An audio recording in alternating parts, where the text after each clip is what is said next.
We're going to find out what they're doing for game number 2 because it's getting underway right now between these guys. Purple looking to tie this series up, and Zalae, I can tell you he wants to close this one early. I'm just waiting for the really odd, crazy deck from one of these guys. Yeah. Well, Zalae's going with Face Hunter here.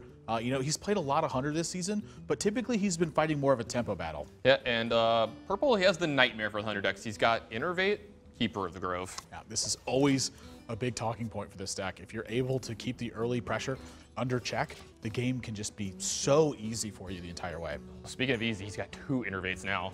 Yep. Zalae going to take his time on this one. I lied to you. He's going to be very quick and decisive with his play.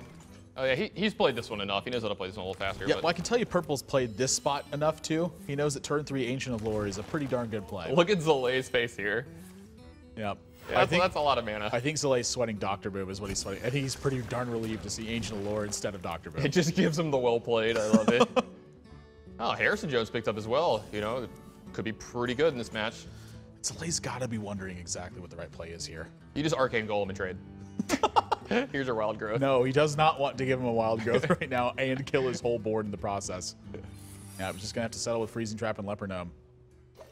And Purple, there's a 0% chance he's not patient in this spot. He's gonna try to wait and turn this into a liability. I'm sorry, this is actually turn 2 Ancient of Lore. Yeah, it was a turn 2 Ancient Lore. Do you think he just big game hunters here to try to, you know, get something to take care of this trap? But then Zalae can just run his Leper Gnome in. Yeah, I think he's looking for more answers at this point. But maybe feels like the Wrath is going to give him the tempo swings he wants. So more than happy to pay some life here. But you know, Zalae, he can't attack right now, so Zalae has everything on his side of the board right now. Yeah, that Freezy Trap's holding back this Ancient of Lore. That's a pretty darn good draw too. So Purple's going to be suffering some damage in this one, but does have the tools to start fighting back against this. Keeper of the Grove can silence his Piloted Shredder, and then he's looking at some pretty reasonable turn 5 plays. He's actually just going to add his own Piloted Shredder to the board.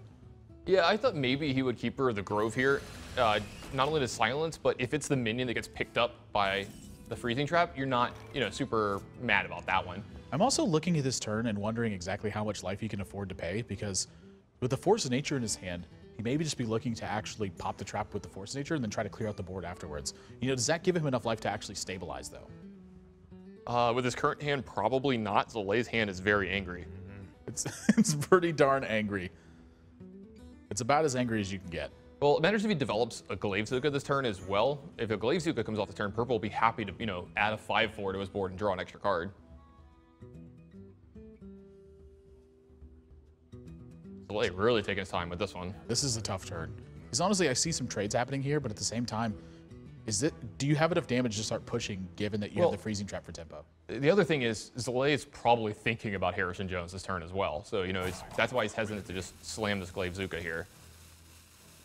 Well, he's got to do something, because this time is running out. And when you're coming this close to the wire, I think this is just going to be the big push. Yeah, I think he's just going to, yeah, I was supposed to say, we're going upstairs. Damage comes crashing in. There's no taunt from Purple either. This board going to get kind of tricky in this spot. The fact that the Glaive Zuka actually buffed the 5/3/2, you know, not an easy position to be in. And 2 Haunted Creepers, he has no way to answer these right now. These are just going to keep chipping away.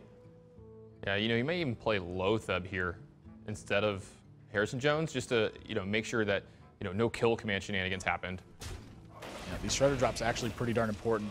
Wow, what a drop for Zalae. At least he wasn't playing Patron, and this wouldn't just end the game immediately. Now, does he Keeper of the Grove here now? I think you have to keep it. It's just too much of a threat. Yeah, love the sequencing for Purple here. Make sure he gets all the information right away. Yeah, but Zalae, you can feel how tense he must be in this spot. Got a lot of damage in so far, but now he's got to fight through this unstable goal to get it done. You know, Swipe has to be on his mind. Yeah, Swipe is definitely on his mind here. Now, he's got a lot of ways to finish this game. He has an Arcane Golem, and he has a kill command.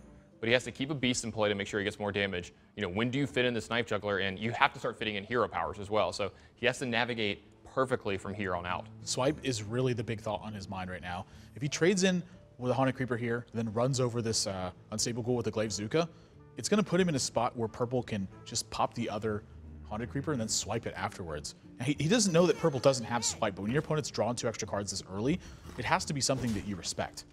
Yeah, and Zalae's going to try to get in the extra damage here from the Knife Juggler as well. Yep. He knows that Swipe is going to be punishing enough as it is, doesn't care about the extra damage on the Juggler. He actually wants to He wants purple to have to commit mana here.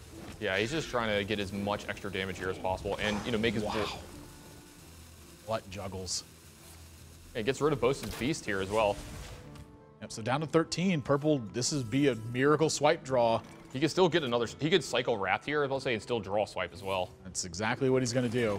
So step number 1 fails, and step number 2 is going to be the backup plan here. Hope that you can pick off enough to stabilize, but at the end of the day, this is looking like too much damage. Yeah, it's going to be too much damage, and that's another Karen in there. He's got Karen in both of his decks. I wonder why this exactly is in here. I mean, maybe this card's just very good against Patron. Yeah, maybe it's just good against Zalae, and that's got to be. Oh, that's a closeout. Yeah. I mean, he's not dead this turn, but that's a lot of damage. Yeah, I think he's going to shy away from the Arcane Golem here as well. I don't think so. I think he just pushes in 10 and puts purple down to 3. Seems like a totally fun fun spot. spot. Have a kill command in your hand. That's fine, actually, yeah.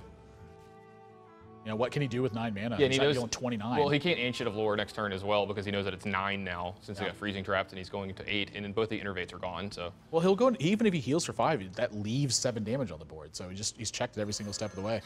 Yep, Zalae spots it. That's lights out for purple. I mean, you talk about needing a miracle draw here. His next draw needs to about gain 16 life, blow up Zalae's entire board, and make him discard his next 3 draws. It needs to be Sludge Belcher plus Lay on Hands. So close, but so far away. Harrison Jones still looking for a swipe, but just doesn't matter what the draws are. Isn't able to pan this one out. Dies with 12, 21, 28, 30 plus mana in his hand on turn 8 for him. That's like the nightmare scenario.